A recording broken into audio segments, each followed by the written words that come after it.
Au fond de la terre, au fond de la mer, au fond des bois, au fond de votre gorge ou de votre estomac.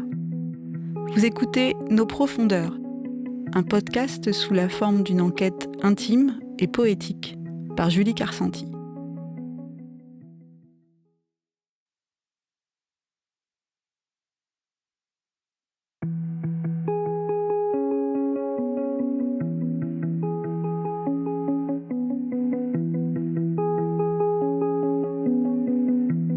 C'est une belle journée de septembre et je pars visiter la phosphatière du Clou d'Oral.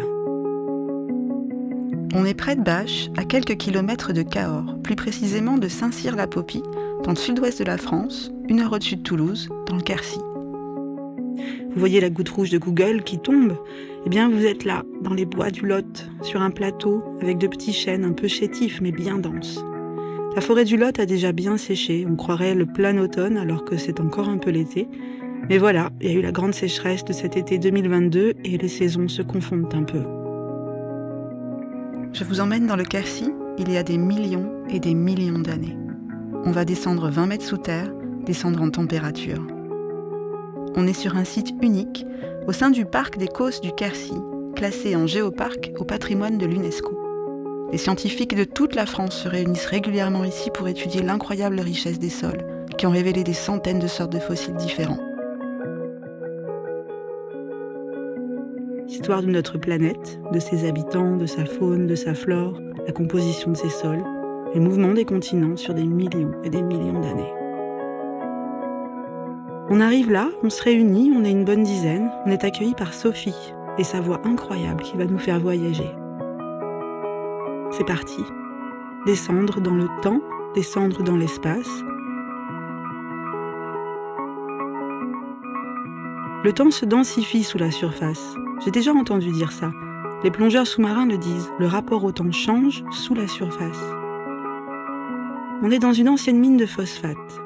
Au 19e siècle d'abord, du temps où l'on aménage un site au milieu des champs, on a remarqué que le blé poussait plus beau, plus grand, plus vif, là où on trouve des billes qui ressemblent à de la céramique. C'est du phosphate, la base de ce qui fera les engrais au XXe siècle avec lesquels on va développer toute l'agriculture. Sophie nous accueille. De la surface, nous ne voyons pas grand-chose pour l'instant. On est au milieu des petits chênes du Causse et on suit le chemin.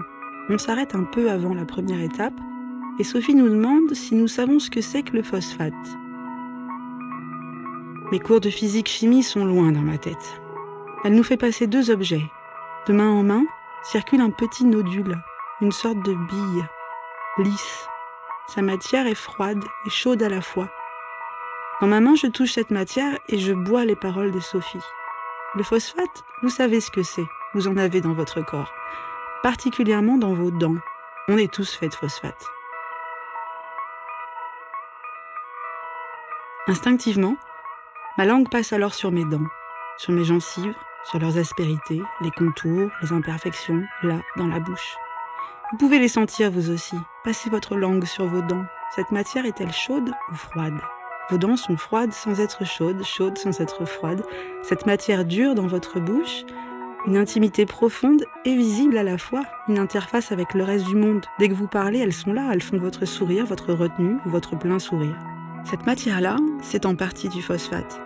C'est cette matière-là, dans votre bouche. Cette matière-là s'est formée il y a des dizaines de millions d'années.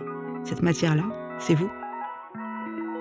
Waouh, je viens d'un coup de sentir ce que ça fait des dizaines de millions d'années dans la bouche. Rien de plus ni moins que le chaud-froid de l'émail de mes dents, là, à l'intérieur de moi. Mais ce n'est pas tout. Sophie nous fait à présent passer un os. Un bout de rotule apparemment. Un os fossilisé d'un animal qui peuplait les plaines, les steppes, comme en Afrique, il y a à peu près 30 millions d'années, ici, là, à Cahors. Une bête féroce qu'on appelle le Cadurcosaure. What the fuck ? Je suis absorbée. Ça y est, la magie opère. Je suis le groupe, je marche, je bois les paroles de Sophie. Les mines de phosphate, c'est le step 1. On y apprend que l'activité ne va pas durer très longtemps. Le phosphate va très vite s'épuiser. Il a mis des millions d'années à se former et il va disparaître en quelques dizaines d'années à peine. Des mouvements de population, de l'extraction, un usage, des conditions de vie, une tranche de vie de l'histoire des paysans du Lot qui montent à Paris, un bout d'histoire, une reconstitution des lieux, une description, un vieux tonton parti à Paris. Nous apprenons beaucoup, nous continuons, nous avançons, nous traversons la forêt pour arriver au début du parcours où nous allons maintenant descendre.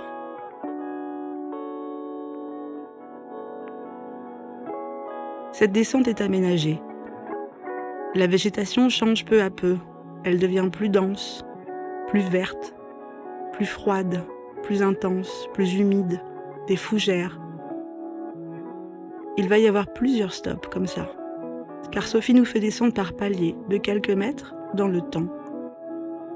Comment peut-on s'imaginer parcourir 30 millions d'années ? 30 millions d'années. Mon cerveau ne peut pas analyser cette information. Alors je laisse tout mon corps refaire le chemin. J'écoute et je vois tous les fossiles que j'aime ramasser, que je ramasse régulièrement quand on se balade avec Géraud. Et je pose la question. Non, ces fossiles-là, que j'adore chasser, ne viennent pas de la mer. Ils proviennent d'un lac, du limon du fond d'un lac qui s'est retiré il y a quelque chose comme 10 millions d'années. Nous sommes maintenant 20 mètres sous terre, dans le temps long. 10 millions, 20 millions, 30 millions, en 1 heure. Descendre aussi profond dans les entrailles de la terre. Je suis fascinée. Je suis fascinée car je me dis que certes, les êtres vivants à l'époque ne percevaient pas ce que je perçois, mais la matière de leurs os, de leur chair, de leur peau, c'est la mienne, c'est la même. Il y a quelque chose dans cette humidité-là, dans cette lumière plus faible, dans cette température. Et pourtant, je suis bien là dehors avec tout le monde. Et ça me fait sentir le temps long, le temps d'1 heure. Les parois autour de moi. Je vois le ciel bleu, les dégradés de verre, le vert profond des fougères, la terre qui sent fort. Je regarde au-dessus de moi et je suis dans cette crevasse, comme si j'étais dans mon propre corps. Je vois un anus, je vois une fente, je vois l'intérieur de nos boyaux. C'est ça que je sens, c'est ça que je vois. Et cette bête, le Cadurcosaure, qui est-il ? Comment a-t-il vécu ? Que mangeait-il ? Je me prends à penser que comprendre ce temps long, le rendre plus familier, c'est nous aider à comprendre le réchauffement climatique dont on parle aujourd'hui. L'évolution des espèces, des mers, des océans, des terres qui ont bougé pendant des millions d'années et qui étaient là avant nous, qui seront là après nous. Nous allons bien disparaître dans ce grand magma dont nous faisons partie. La prise de conscience du temps long m'amène sur la piste de la guérison. Il y a quelque chose qui ne passe pas par les mots, mais qui passe pourtant autrement. Être nous, là, ensemble, avec cette prise de conscience. Quelque chose de l'ordre du sentiment d'amitié, de vie avec, la filia, comme dit Marielle Massé. L'amour du vivant, pas seulement sa compréhension, ni sa sauvegarde ou sa préservation, parce que ça, c'est fait, c'est fucké. Je me dis, si là, en Ukraine, la centrale saute sous les bombes et que nous disparaissons tous et toutes, nous retournons dans ce grand magma de la Terre. Un instant, je n'ai plus peur. C'est petit, c'est pchit, c'est rien. Au final, c'est juste. Le Cadurcosaure a régné sur les plaines et les steppes de cet espace et puis il a disparu. D'un coup, Instagram ne veut tellement rien dire. Les informations échangées dans mon téléphone sont du même ordre que cet espace de l'heure. La sensation du temps profond, tout en un, 2 en 1, comme un shampoing. Je suis rincée.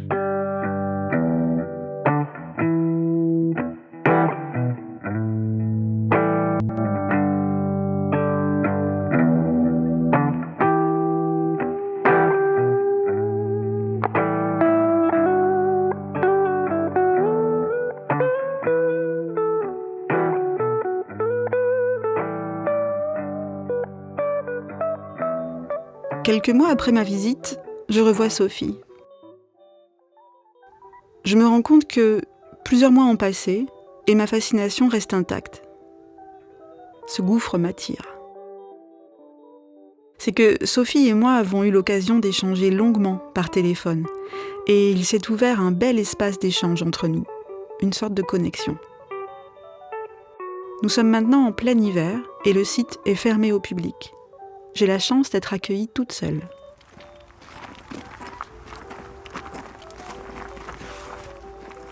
Sophie est guide depuis de nombreuses années sur ce site. Elle travaille chaque jour au contact des profondeurs de la terre du Quercy. Et elle fait ce travail de médiation entre le lieu, les savoirs scientifiques des paléontologues et nous, le public. De mon point de vue, c'est un peu elle, la gardienne du lieu. Et là, ce que vous pouvez voir maintenant, c'est les orchidées qui commencent à pousser. Voilà. Ah, génial. Et c'est des orchidées. Voilà. Donc, il y en a partout. Ah oui. De différentes espèces, mais il y en a partout. Sophie et moi, nous faisons la une balade, descente, puis la remontée, encore une fois. Sur toute la flore de... Puis nous repartons de mes souvenirs, imprécis, de mes erreurs. J'avais entre autres appelé le cadurcotère cadurcosaure, prenant cet animal pour un dinosaure et mélangeant ainsi quelques centaines de millions d'années dans la frise des temps géologiques. Le cadurcotère.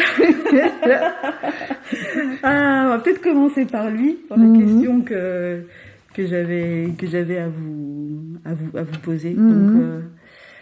Donc Sophie, en préparant cette rencontre, on a beaucoup ri sur une de mes erreurs, qui est d'avoir nommé cette bête féroce de Cahors le cadurcosaure. Ça dit beaucoup sur ce que ça représente la paléontologie pour les gens, dans leur inconscient. Souvent, on dit paléontologie et c'est dinosaure. Et on constate ça souvent au cours des visites, surtout dès qu'on commence à présenter et à faire manipuler ce fossile que l'on montre. Et on voit, alors faut le tourner à la rigolade, mais souvent un peu de déception dans les yeux des enfants quand on leur dit non, c'est pas un dinosaure. Et ici, on ne trouve pas de dinosaure. Voilà. Mais bon, on rattrape après parce que le cadurcotère, il est tout aussi intéressant. Mais c'est vrai que le dinosaure s'est ancré dans peut-être notre inconscient et ça représente vraiment tout ce qu'est la paléontologie. Voilà. Ici, on découvre autre chose, et notamment ce cadurcotère. Donc son nom, c'est cadurcotère, c'est le nom vernaculaire. Son nom, c'est Cadurcotherium caeluxi, donc c'est la bête de Cahors, de Caylus. Voilà. Et c'était quoi ? C'était pas un dinosaure, c'était un animal qui ressemblait à un genre de rhinocéros sans cornes. Voilà. Et qui a vécu dans la région il y a environ 30 millions d'années.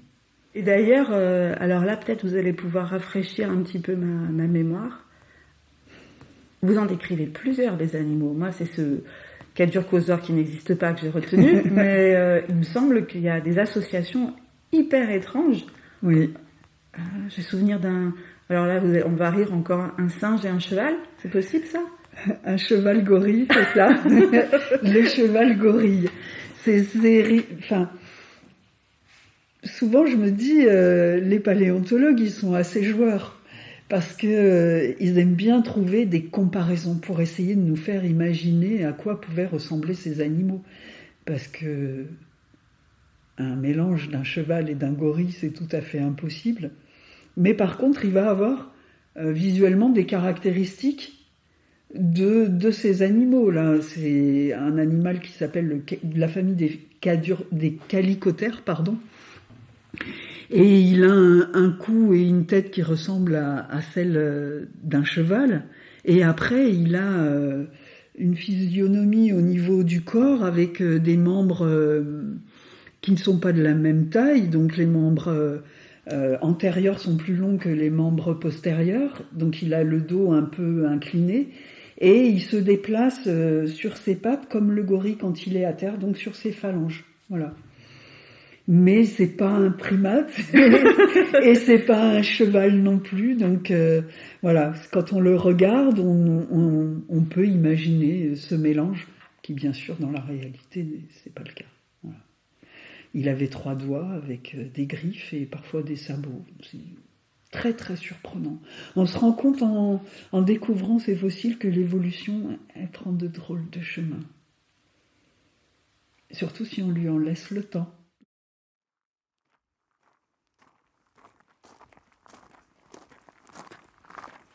C'est pas facile d'appréhender ce temps long. Est-ce que vous pourriez revenir un petit peu, en tout cas vous qui descendez dans l'espace et dans le temps tous les jours, en haute saison, quand vous faites visiter le site, revenir un peu sur les bornes temporelles, enfin sur cet espace-temps des phosphatières, de décrire un peu pour nous et remettre quelques repères. Mm-hmm. C'est vrai, quand on visite ce site, on voyage dans le temps et à différentes époques. Donc là, on commence avec l'exploitation minière au 19e siècle. Donc là, c'est un peu plus proche de nous et c'est quelque chose qu'on peut plus facilement imaginer. Il y a 150 ans, on exploitait ces mines de phosphate. Et puis après, on va commencer à descendre dans le gouffre. Et là, on va descendre ou remonter le temps. Et voir un peu la formation de ces lieux. Donc là, pour comprendre, il faut revenir il y a 170 millions d'années au Jurassique. Pour comprendre l'origine des calcaires qui nous entourent et qui forment le cause. Voilà, une partie.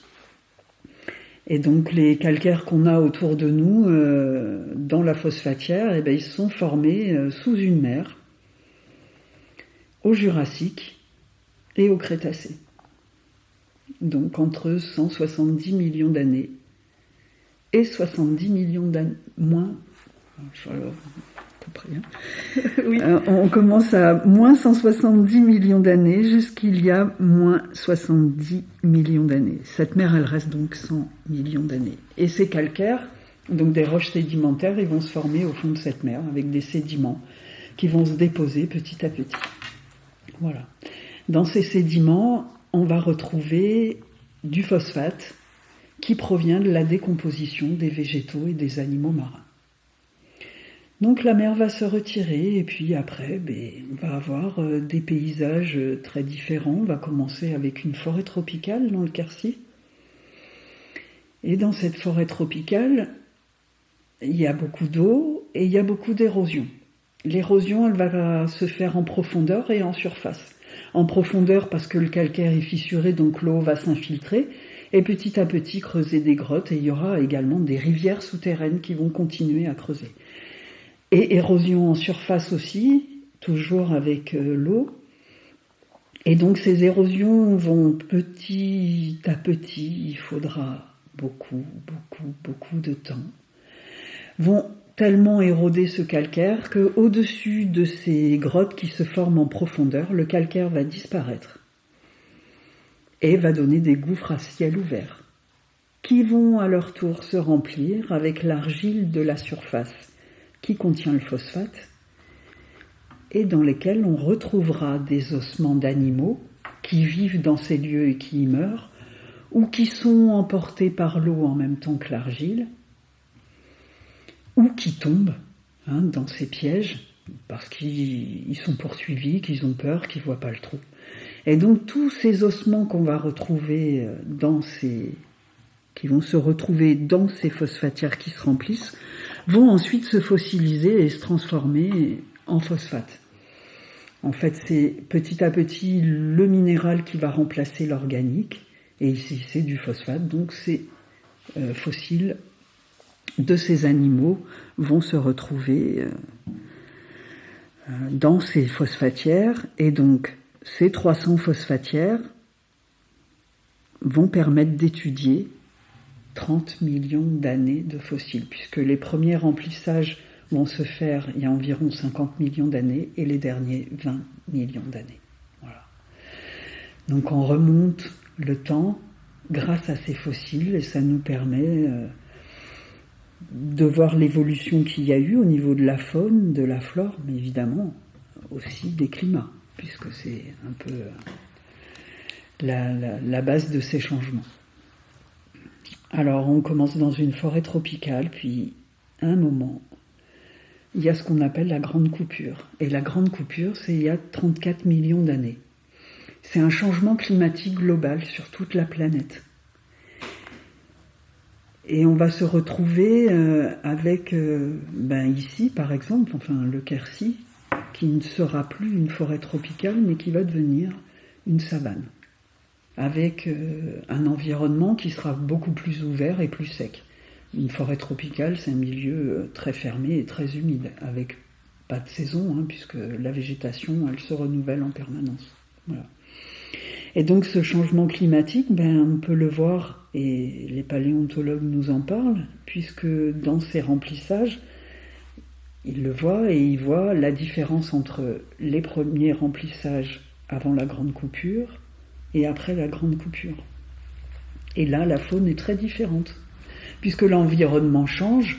Ce qu'on pouvait retrouver dans les phosphatières avant grande coupure, c'est du primate, du lémurien, de la chauve-souris géante, du boa, du serpent boa, du perroquet primitif, enfin différents animaux qu'on va retrouver un peu dans les forêts tropicales aujourd'hui. Mais comme l'environnement change, il y a beaucoup d'animaux qui vont disparaître parce qu'ils n'ont plus rien à manger. Et puis pendant cette grande coupure, le niveau des océans baisse et il y a un passage qui va se faire entre les continents, plutôt au nord. Et on va donc constater qu'il y aura une grande migration de troupeaux, d'animaux. Depuis l'Asie, et aujourd'hui, on sait que le cadurcoter est un animal qui arrive d'Asie. Voilà. Ce seront des animaux qui vont être beaucoup mieux adaptés à cet environnement. Et les animaux qui vivaient dans le Quercy avant la grande coupure vont en grande partie disparaître. Certains vont pouvoir s'adapter un temps, mais finiront quand même par disparaître. D'autres vont s'adapter, vont engendrer de nombreuses espèces qui resteront plus ou moins longtemps. Et certains finiront par disparaître parce qu'il y aura une concurrence avec les animaux qui arrivent lors de ces migrations. Voilà. Moi, ce que j'ai trouvé assez saisissant ici, et que j'avais envie de partager avec les auditeurs, avec ceux qui viendront écouter notre conversation et mon récit, c'est aussi comment la complexité du lieu, dans le sens, ce qu'on vient d'évoquer ensemble, comment appréhender le temps long, des couches de temps, des couches d'évolution. Cette complexité-là, alors on cherchait le terme, elle s'appréhende, elle s'accueille peut-être. Et pour moi, et je vais vous poser la question, est-ce que pour vous aussi, elle permet d'accueillir la complexité d'aujourd'hui ? C'est-à-dire que moi, quand j'essaye de comprendre le réchauffement climatique et les bribes d'informations que je peux en recevoir, il pourrait y avoir un espèce de feeling un peu instantané de se dire « Oh là là, c'est trop compliqué, c'est trop anxiogène ». Mais je pense que c'est en train de se développer, et malheureusement, ça va continuer. Un sentiment d'anxiété, quand même, qui est aujourd'hui lié à ce grand changement climatique dans lequel on est entré, sur lequel il y a bien sûr des choses à faire, mais il y a toute une partie qui nous échappe et qui est juste la conséquence de ce que nous avons fait beaucoup dans l'Occident depuis des dizaines et des dizaines d'années. Donc on est dans un processus, et à un moment donné, je crois, on n'a pas trop le choix que d'essayer quand même d'avoir des éléments de compréhension qui nous permettent de nous poser et d'observer ce qui se passe. Ça, c'est des choses que vous abordez des fois dans la visite ou avec les visiteurs. Comment est-ce qu'on compare ce qu'on est en train de vivre aujourd'hui, là, tout de suite, maintenant, le fait que le Lot soit plus bas que d'habitude, qu'il n'ait pas plu cet été, et ce que le site donne à comprendre, en fait. Est-ce que le site a un message à nous donner, quelque part ? Est-ce que les phosphatières ont un message pour nous ? Moi, je crois que oui. Et puis... on peut toujours s'appuyer sur les recherches des paléontologues, sur ce qu'ils ont constaté au cours de leurs recherches, que ce soit ici ou les paléontologues qui étudient d'autres sites. Parce que c'est à ça que ça sert d'étudier le passé, c'est de mieux comprendre le présent, d'essayer d'appréhender l'avenir. On connaît les effets du réchauffement au cours des millions d'années. Oui, je pense qu'il y a un message ici. Et là où est la difficulté, c'est de ne pas faire culpabiliser. Essayer d'appréhender les choses autrement. Pour moi, je pense que ce site, il permet aussi de nous remettre à notre place. Dans le temps, qui est pas bien long, hein, depuis que l'homme et l'être humain, l'hominidé, peu importe, existe. Et je pense qu'en effet, il y a un message qu'on essaye de donner par rapport à ce changement, puisque nous, dans notre visite et en parlant des remplissages, on parle déjà de changement climatique, de notre impact sur l'environnement, de notre façon d'utiliser les matières premières, hein, puisque le phosphate c'est un engrais, c'est une matière qui est très très très utilisée, hein, une des matières les plus échangées au monde après le gaz et le pétrole.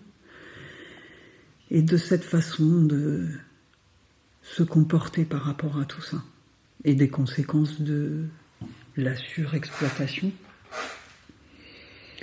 On se rend compte depuis quelques années quand même qu'il y a une prise de conscience qui est de plus en plus importante. Voilà.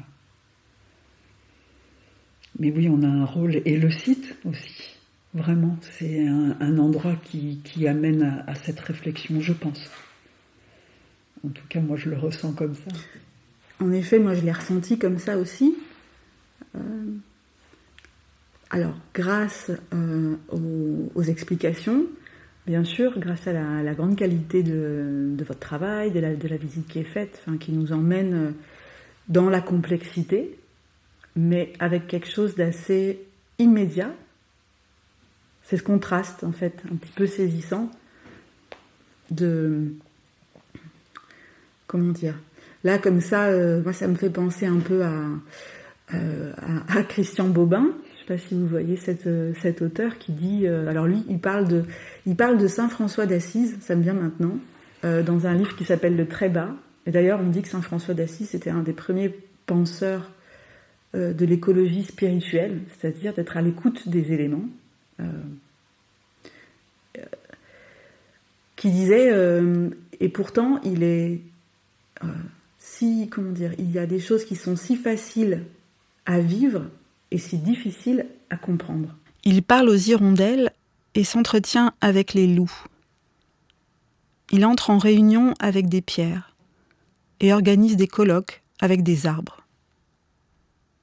Il parle avec tout l'univers, car tout a puissance de parole dans l'amour, car tout est doué de sens dans l'amour insensé. Ce qui est impossible à comprendre est tellement simple à vivre. Christian Bobin, Le Trébat. Moi, en tout cas, ça a éveillé en moi un questionnement, une prise de conscience et un questionnement par rapport à des émotions qui sont en train aujourd'hui d'être nommées par rapport à ce que l'impact un des impacts du changement climatique maintenant, c'est que cette éco-anxiété, il faut qu'on vive avec, oui. On fasse avec, c'est comme ça. Donc il faut aussi arriver à mettre des mots dessus. Et c'est peut-être un peu fort ce que je vais dire, mais en tout cas c'est comme ça que moi je l'ai senti ici. Il y a à la fois ce type d'expérience permet de prendre conscience et d'accueillir. Il y a quelque chose qui est un peu de l'ordre de la réconciliation, c'est-à-dire qu'il y a un truc d'humilité, de dire ok, moi je suis tout petit dans l'échelle du temps, voilà ma place, et c'est le sens de la vie, c'est l'impermanence, donc c'est quasi une expérience un peu, je sais pas, quelque chose d'assez philosophique ici. Moi c'est comme ça que je l'ai, c'est comme ça que je l'ai ressenti, et comme une façon de faire avec la complexité. Et ça, ici, on est obligé de faire avec. Faire avec la complexité, faire avec ces émotions qu'on peut ressentir nous-mêmes et qu'on perçoit chez nos visiteurs aussi, chez les gens qui viennent ici visiter ce site. C'est pas toujours facile à appréhender. C'est pas toujours... évident au départ de faire le lien entre toutes ces périodes. Et pourtant, on est là. Et pourtant, on est dans ce gouffre. Et souvent, la réaction des gens, c'est de se dire, d'abord, on n'imaginait pas du tout qu'on avait ça dans le Lot, qu'on allait découvrir ça. Souvent de nous dire, on a appris beaucoup de choses sur les animaux. Et il y a de plus en plus de réflexions par rapport à notre place. Donc ça, moi, je le constate beaucoup ces dernières années. L'impact de l'homme. Et c'est souvent en lien, justement, avec cette exploitation minière qui a duré si peu de temps. Et la réflexion est de plus en plus importante sur « Ah oui, ça a mis si longtemps à se former et on a mis si peu de temps à les vider. » C'est vraiment quelque chose qui revient assez souvent. Ouais. Et en même temps,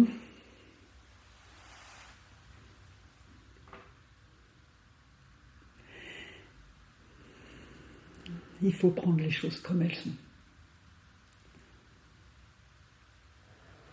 Après, quand on écoute un peu les scientifiques qui nous parlent de ces fossiles, qui nous parlent de ces changements climatiques, c'est quelque chose qui a eu lieu, il y a eu 5 crises majeures sur la Terre. C'est quelque chose qui revient fréquemment, avec des extinctions massives des êtres vivants. D'après ce qu'on nous dit, on est dans la 6e extinction. Ouais. D'accord. On en est, il semblerait, en grande partie responsable. On peut changer des choses, mais pas tout. Et puis peut-être que c'est ce qui doit se passer. La vie, elle sera de toute façon plus forte que tout, plus forte que nous. C'est juste comment ça va se passer. Sur le comment on peut agir pour le coup. En tout cas, c'est là qu'on retrouve une capacité d'action. Et peut-être, au final, une grande conscience du temps présent dans toutes ces couches de temps. Peut-être que l'idée, c'est, je sais pas ce que vous en pensez, mais de se dire que plus que jamais dans cette complexité, c'est le temps présent qui est la pépite en fait au fond du gouffre. C'est peut-être ça qui est le ici maintenant qui est à sentir à 300%. Enfin. On fait un peu le yo-yo quand on visite cet endroit et quand on y travaille aussi. C'est on descend, on remonte, on descend les marches du temps, on remonte les marches du temps. Et pourtant, il faut être là, il faut être présent, au présent, et il faut être présent pour nos visiteurs, et il faut sans arrêt descendre et remonter. C'est vrai que moi je sais que ça a changé beaucoup ma vision de la vie, du temps, obligatoirement. Et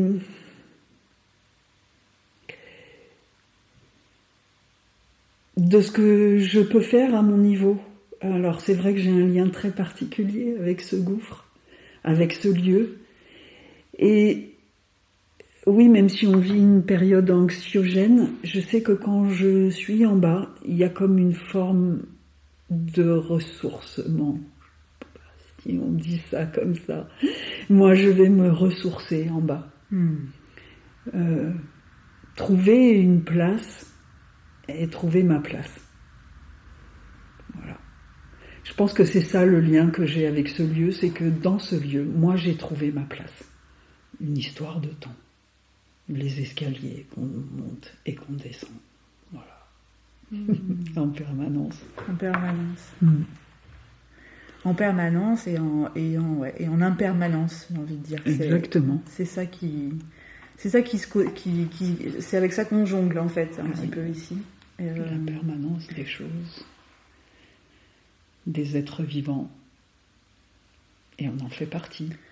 Ouais, c'est ça, c'est le sentiment d'appartenance au final qui est aussi que moi j'ai ressenti très fort et qui est un sentiment sur lequel on peut s'appuyer pour traverser toutes les impermanences, y compris les plus, je dirais, anxiogènes ou sombres en fait. Il y a des endroits comme ça qui permettent de se sentir appartenir à un lieu.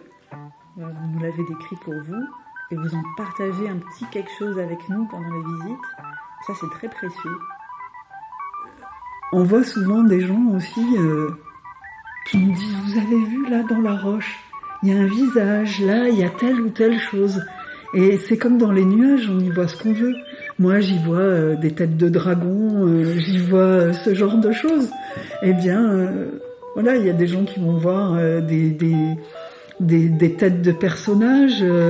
Voilà, c'est aussi ça, l'imaginaire qu'on peut avoir dans ce lieu. Et c'est important aussi de pouvoir voir ça. De voir ces formes. On a quand même pas mal de visiteurs qui nous disent « Oh, vous avez vu, il y a une tête ici, oh, il y a ci... » Moi, j'ai vu autre ou la chose. Corse. ou autre chose. Moi, j'ai vu des parties encore plus intimes du corps humain. Ben oui. Mais oui, pourquoi pas. On descend au centre de la Terre, hein. Oui. En quelque sorte. Ça, c'est vraiment... quelque chose qui est important aussi. Il y a une dimension imaginaire et artistique dans ce lieu. Hein, c'est même franchement réjouissant, je trouve. Ça fait partie de quelque chose qui, ben oui, nous réconcilie et nous fait du bien. Et c'est peut-être ça qui fait que quand on est au fond et qu'on prend un petit moment pour observer ce qu'on a autour de nous, je vois souvent un sourire sur le visage des visiteurs. Et ça fait plaisir et ça fait du bien. Mais pour nous aussi. Ouais, quand on prend le temps d'observer ce qu'il y a au fond, ouais, on a de belles surprises et un grand sourire, quoi. C'est vrai. Surtout avec la dernière plateforme, le gouffre mousse, comme nous on l'appelle, parce qu'il y a un mur végétal de mousse. C'est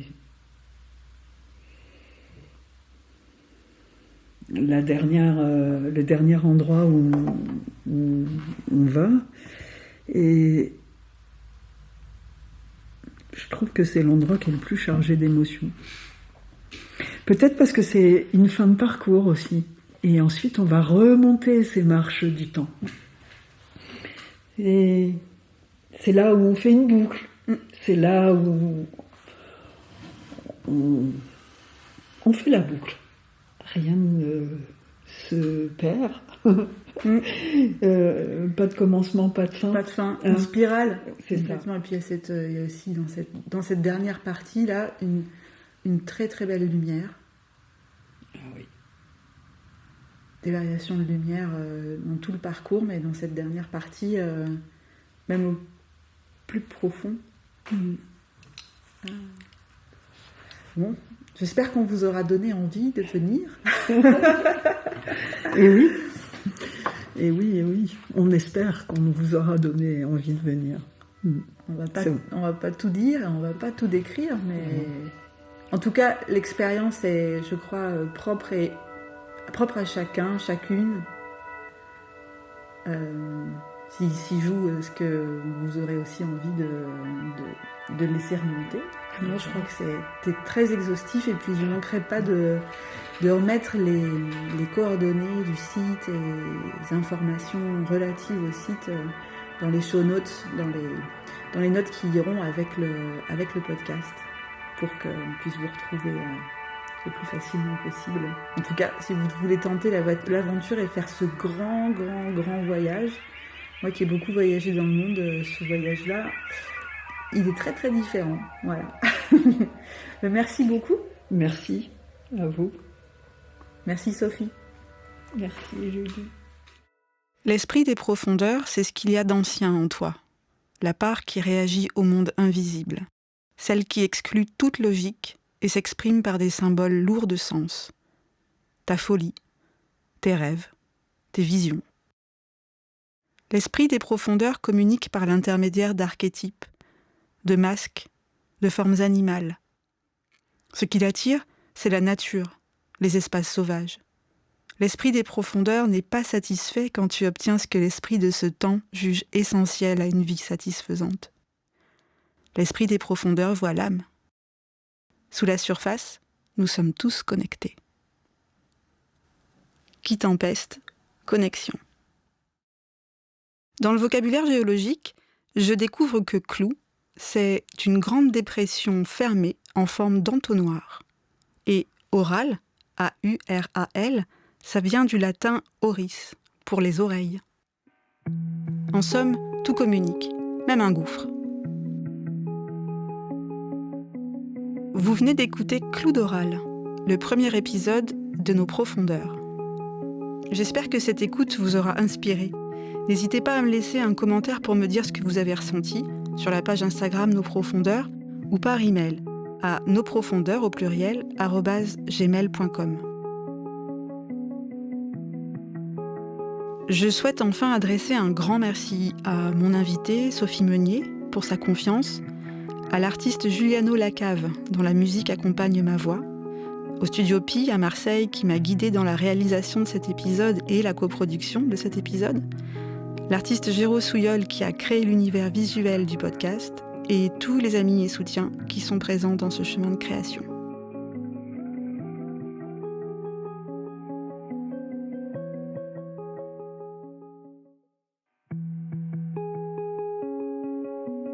Au fond de la terre, au fond de la mer, au fond des bois, au fond de votre gorge ou de votre estomac. Vous écoutez Nos profondeurs, un podcast sous la forme d'une enquête intime et poétique par Julie Carcenti.